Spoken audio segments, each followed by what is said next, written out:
Hi,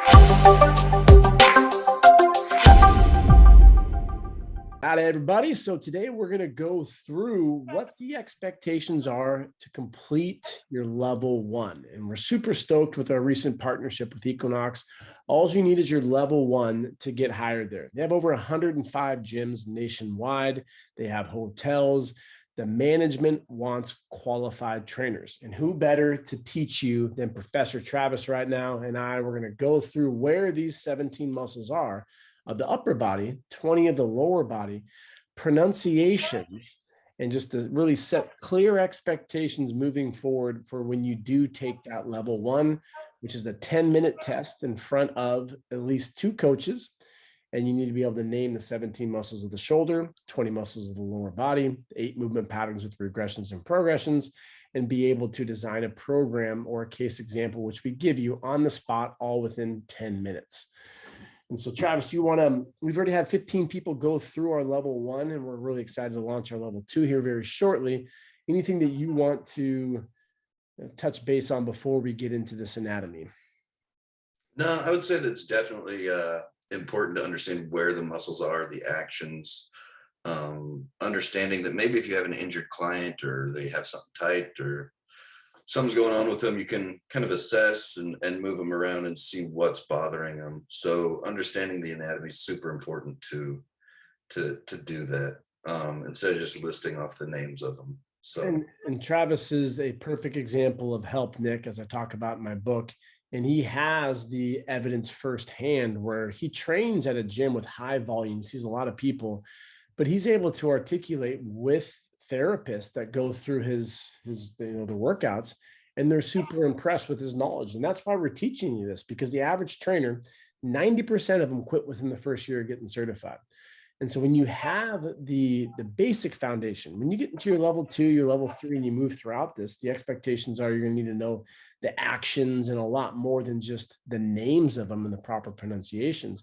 But when you're able to articulate this with other professionals, what it does is it just levels you up and they see you in a different light. And can you talk on that for a second, Travis, before we get into where these muscles are? Because you've had a lot of really great success stories talking to these professionals and just how they perceived you. yeah, for sure. There's I trained a couple physical therapists, and they were pretty impressed at the knowledge that I did have. They gave stories about going to other gyms that they were doing a figure 4 stretch, and the actual instructor was saying, it feels good that you're stretching your hamstrings, right? And that's, I mean, if you know your anatomy, you're definitely not stretching your hamstrings in that stretch. So it's important to know that.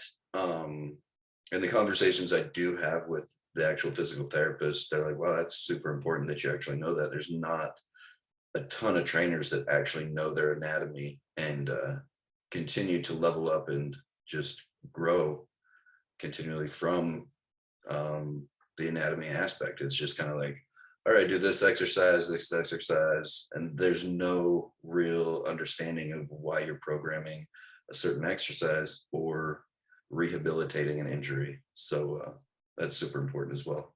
And as we go through these, we're going to challenge you when you do your level 1. It's not just going to be a very simple regurgitate these 37 muscles. There's 650 plus muscles in the human body, 206 bones. You need to know where they're at, but also it's really neat when you are taking a class. I've taken yoga classes before, and instructor will say a fancy word like piriformis, and I go through, oh, that's actually not what they're discussing right now. And so they're just saying a word to sound fancy. And I'm not going to go up there and say, you're wrong, I'm right. But it's very, very, it gives you so much confidence for when you do talk with your clients and they say, you know what, I have a little shoulder pain. I went to the doctor, I had a rotator cuff issue. And you go, oh, great. Talk to me about that. Which one? And they go, oh, I don't know. Well, let me tell you about it. You have the one on top, which is the one we get in that right now, Travis. We have the one on top. You can see on the posterior side. That's your supraspinatus. And you have the one below it, which is your infraspinatus. Infra is inferior, supra is superior, above and below. And then to the lateral portion and inferior to the infra, you have the teres minor. You can see that little one. and then anteriorly through the body, but you can see that you have the subscapularis, which is the fourth rotator cuff muscle. And if you have this on your app, you have this app, what's the name of the app again, Travis? Complete Anatomy. That could be something you can show them on the app, or if you have I have a muscle guy in my room, or in your, you guys have any muscle stuff at your gym? No, I actually pull this app out when somebody's like wondering what's bothering them. I explain what's going on with their body, and I explain where it's at in the muscle, and then I actually pull this app out so that they understand on their own what's going on with their body and the muscle that they're having pain with. Exactly. And so that's just so powerful, because your clients, and I think newer trainers have a hard time thinking about this veil of ignorance, as I call it, or I don't call it, it's a philosophical term, but you think that your clients don't care about that. But when you have a conversation with them, you don't understand that the average trainer just shows off to them. Oh, here's a really cool exercise, or let me show you an exercise for that. So when you take a moment to educate them behind the anatomy of it, it really establishes you as the professional. So let's go inferior and start checking out some hip muscles. Let's actually go through the 3 glute muscles. Let's lower this down right here. So why don't you take us through the 3 glute muscles, Travis? All right, we got this glute minimus right here, gluteus minimus. And then we'll increase it a little bit. This is the gluteus minimus muscle, gluteus medius muscle right here. And then the glute max right here. Now, what surprised me when I started learning anatomy was that this actually connects to the IT band, and then the lower portions connect right here to the femur. And I thought it all connected a long time ago. I thought that it all connected right here to the IT band, which was, just something that I thought. And now, like, understanding that these 2 fibers do 2 different things was pretty surprising. And we're not going to necessarily quiz you guys on the different fibers. For example, the upper fibers work more with abduction, whereas the lower fibers work with a posterior tilt. But it is neat when you start digging a little deeper into this, and you see that the fiber is called the pennation. You can see that the fibers, so if you go a little above, you'll see that actually, can you scroll up a little bit to look at the latissimus dorsi? So now when we start looking at the more back muscles, you'll see that the way that the fibers run like a river and they go into the armpit. So what that does, that shows you what the muscle does. And the muscle, when the arm is flexed or raised above your arm, it's going to pull it down really well. And that's your extension. Or when it's to the side, it's going to adduct. And so when we test you on the level 1, we're not going to be quizzing you on the actions or the origins or insertions. That's later down as you just take it on yourself to learn more about that. But the glute med has anterior and posterior fibers, but with the upper glutes as well as the TFL, that's going to go into the IT band. And anytime you hear an acronym, you should challenge people to see what they know what it means. What does IT band stand for? That's your iliotibial band, and that's that tissue on the side, that band, that fascial connection that people always say, oh, you're foam rolling your IT band. Actually, no, you aren't. You're getting more into probably your vastus lateralis, which is going to bring us into the next 4 muscles. Let's take a look at the quads.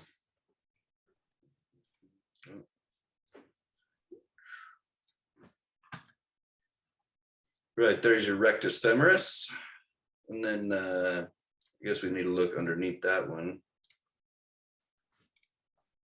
Right here, it's going to be your vastus intermedius, vastus lateralis, and your vastus medialis muscle. So those 4 muscles, vastus intermedius.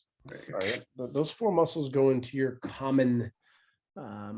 Now, some people call it different. There's a lot of different textbooks out there. The one that we reference in class, we've talked about, I don't know if they can see me on here, but this is the theme atlas of anatomy. There's also the Segan Adams book, but there's some textbooks that will call this there you go. That's it, Segan Adams. Some people will call this the patella tendon. Some people call it the patella ligament. What do they call it on here, Travis? Let's see, patellar ligament. And then what about? So, and then they call tendon it of quadriceps femoris. So remember, a muscle to bone is a tendon, and bone to bone is a ligament. And so you'll notice that all of those tendons go into the patella. And so foot placement during a leg extension actually doesn't do anything or put an emphasis on the quads at all. I had that question today in class. And so if we look on the posterior side, which is the back portion, let's get into these three muscles. And what are these three muscles, Travis? This one right here is your semimembranosus, semitendinosus, biceps femoris, long head right here, and your short head, which actually attaches to your femur right there. Yeah, so if you were to be regurgitating these in a fashion rapidly during your level one, we may pause you and say, well, which hamstring muscle is lateral?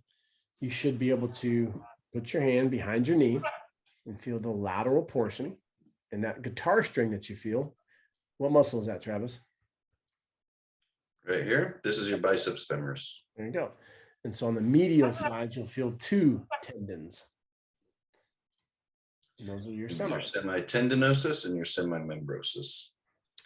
This is not part of the level one, but that muscle to the maybe mid portion, it's kind of like a sliver, and then the tendon that runs down.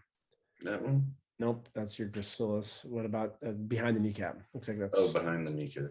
It's more your plantaris, right? So this muscle right here is kind of cool because 40% of the population doesn't have it. Why is that? I don't know. Talk to the big guy upstairs. But there's certain muscles in the body, like the psoas minor, for example, that like 30-40% of the population doesn't have that as well. Let's move anteriorly and superiorly to the majors and minors of the upper body.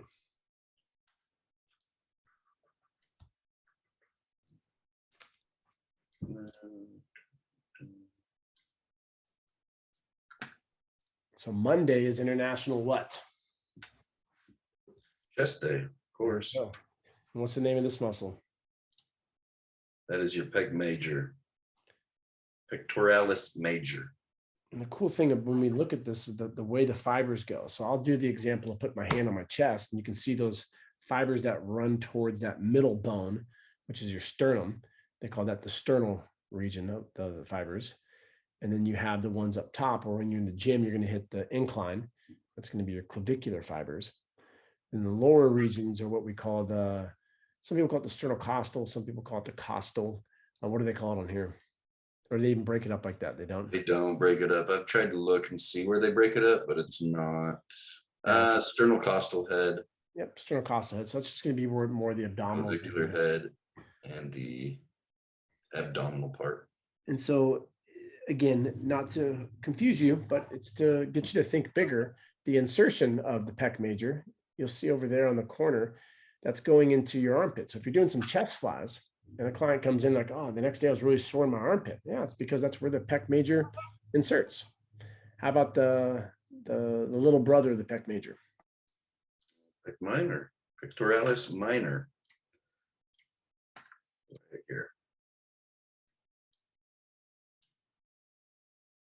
And that muscle works with breathing and also works with protraction.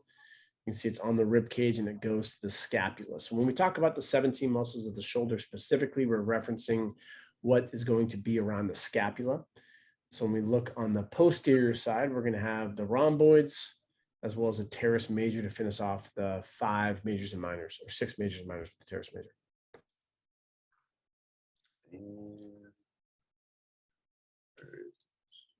All right there. There it is. Teres major. And your rhomboids are right here. Rhomboid major, rhomboid minor.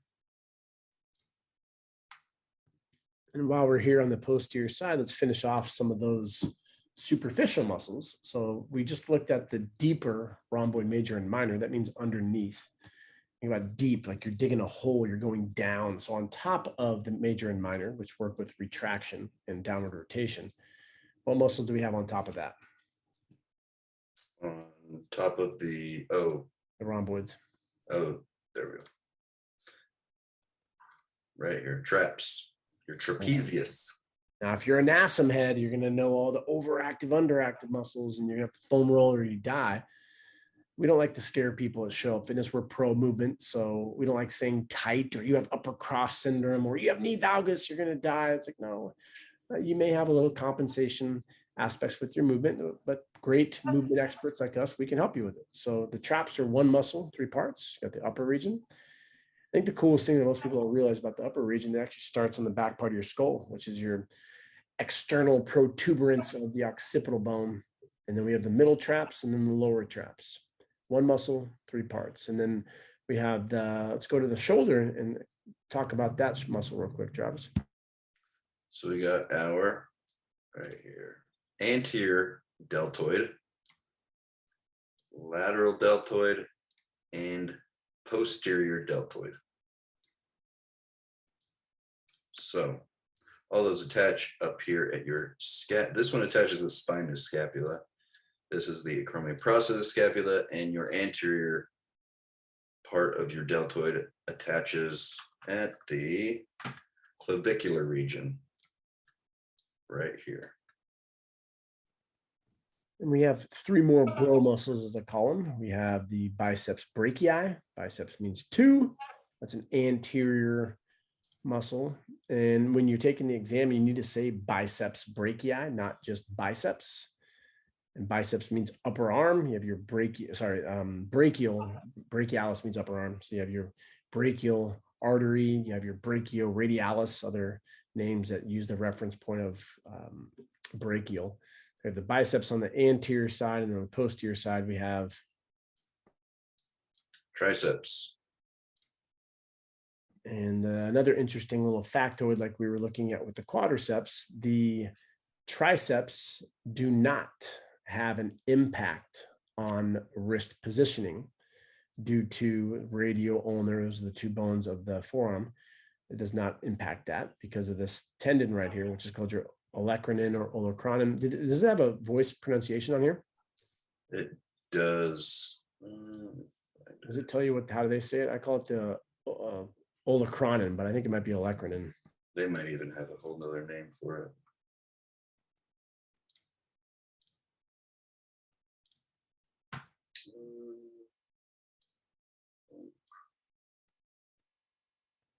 Down here, they just call it the triceps brachii. Triceps brachii tendon. Brachii tendon. And then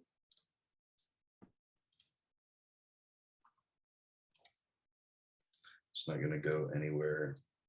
That's all right. Well, that's just, again, we're nerding out on you right now. All you need to know is the biceps and the triceps brachii. And then we have that large latissimus dorsi. Dorsi is referencing dorsal, which means back part. And the lats die hard. That's the 7 actions that we will cover in our level 2. And typically when we do an upper body day, bros in the gym will do back and biceps, chest and triceps. And so we've hit 14 of the shoulder muscles. We have 3 more, which are the 3 hard ones. So just to review those 17 muscles, we have the rotator cuff, which is 4. You have the rotator with supraspinatus, infraspinatus, teres minor, subscap. And then you have the majors and minors. So teres major, rhomboid minor, pec major, pec minor. Then you have the bro muscles, which Travis was just highlighting the lats. Then we have the biceps brachii, triceps brachii, and the deltoids. And then we have 3 hard ones. And I missed the trapezius, sorry, but the 3 hard ones, what are they, Travis? 3 hard ones are going to be your coracobrachialis, which is, I got to pinpoint that one right here. Where's he at? Right there. Coracobrachialis. The next one is going to be of the shoulder, pec minor. We did that one, right? Let's go with the serratus right there. That's what serratus anterior. That's a So cool muscle because it starts on the anterior portion, but it goes into the scapula and it pulls it forward, which is called protraction. Think of when you do a press, a bench press, the synergist would be your serratus because it is pushing off of the back for the scapula. And then the last muscle that we have not talked about yet, which elevates the scapula. Think of an elevator. What's the name of that one, Travis? levator scapulae. Right here.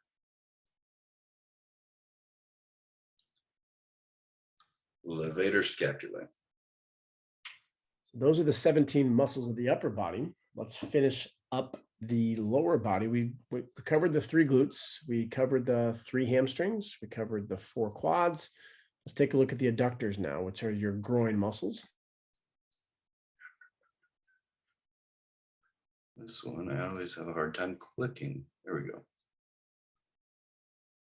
Adductor longus, right here. And then we got, if I can get the right one, adductor magnus, which actually kind of fans out. I was surprised at how big this one actually is, right? It's one of the largest muscles in the human body, right next to the glutes. Very, very big and thick muscle. The longest muscle, the sartorius. The smallest we have in the inner ear, we have the stapedius muscle, which are with those bones.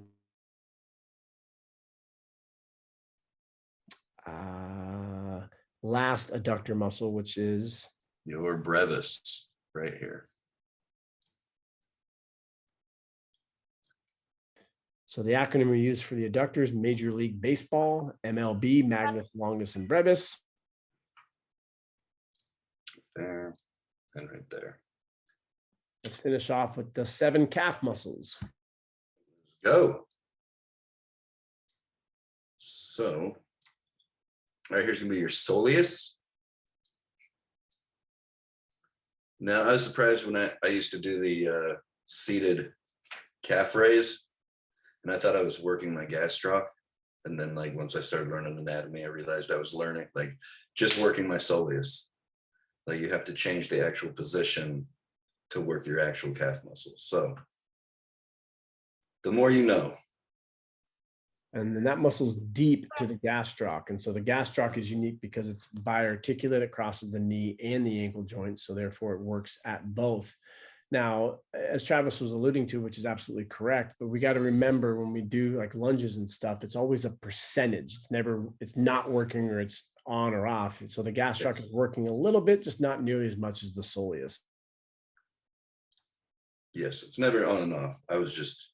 But learning anatomy, I just like, holy cow, like I've been lying to myself this whole time. Yeah, a great rule of thumb is when you're doing standing, it's more gastroc, seated, it's more soleus. And then we have anterior calf muscles, which are cleverly called the anterior. That bone right there is your tibia, so your anterior tibialis. And then we have behind that, the posterior tibialis. And then we have the 3 peroneal muscles, perineal, peroneal. What do they call it on here? I believe they call them the fibularis. That's right. I asked a physical therapist about that, and they're just trying to like make it sound more direct of where they're at, right? Mm-hmm. That's just because they're on your fibula. It's the fibularis muscle. Which is, I mean, that's the cool thing about anatomy. It's like, you know, maybe in frickin' Europe, people call the bench press the flat press or something. And then we can recognize that you're right, I'm wrong. It's like, okay, there's different names for it and that you can appreciate it. And depending where you're at, there's, for example, if you didn't know, in the United States, we call therapists. And do you know what we call therapists in Europe or in Australia? No idea. Physios. See, when you're talking with someone, they say, I'm seeing a physio. I know that they're from international, they're not from the States. And so we're talking about therapists, we're talking about here. And some people will say PTs. PTs is more of the international word for physical therapists. In the States, PTs is personal trainer. And so for the level 1, we're going to quiz you on the 3 peroneal muscles, of which we have think of a sandwich. We just looked at the two buns, so the anterior tib and the posterior tib, and then the gastroc and the soleus. So the meat of the peroneals will be your BLT, your brevis, like a brevity, it's short speech, longus, and then the tertius. So those are the three peroneal muscles. Now, don't confuse these. And we've quizzed people on and we'll give you a chance to correct yourself, but we're not going to say right or wrong. But we've had people that will, go through calf anatomy and they'll say the peroneal longus, peroneal brevis, and magnus. So they're confusing the adductor group. And if you don't correct that, that's a fail. You need to know what muscles those are. And it's really important.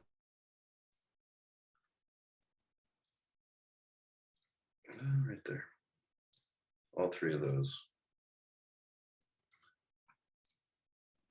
So we have 20 muscles that you're going to be held accountable for: the lower body, the adductors, the glutes, the hamstrings, the quads, and the 7 calf muscles. And then we have 17 shoulder muscles that we reviewed. These are the expectations that you need to know for your level 1. You do not need to know the actions, the origins or insertions, but you do need to know where they're at. So if we see you just regurgitating them off, we will ask you, where is that muscle? We do have a fun challenge right now with our 17 push-up challenge, where you're able to do 17 push-ups and name the 17 muscles. This is a great exercise to get you out of your comfort zone, talking on your story, letting your followers know that you are now the resource when it comes to fitness and nutrition. And it's just fun. We have a great community at Show Up. We have great classes with Travis on Friday. We have programming classes with Katie and Josh throughout the week. We teach during the day. This is California time, PST. And we also have social media. And we're here to help you guys build your confidence. So as you grow as a trainer, we can start pushing back against that nasty statistic, which is 90% of certified trainers quit within the first year. That's not you. Focus on the foundation, which is going to be anatomy, programming, and how to regress and progress exercises. And you'll be able to help your clients and you'll be able to make this into a career. So stay positive. We're here to help you. Anytime you have questions, shoot us a question on social medias. What's your social media, Travis? It's at TravXFlex.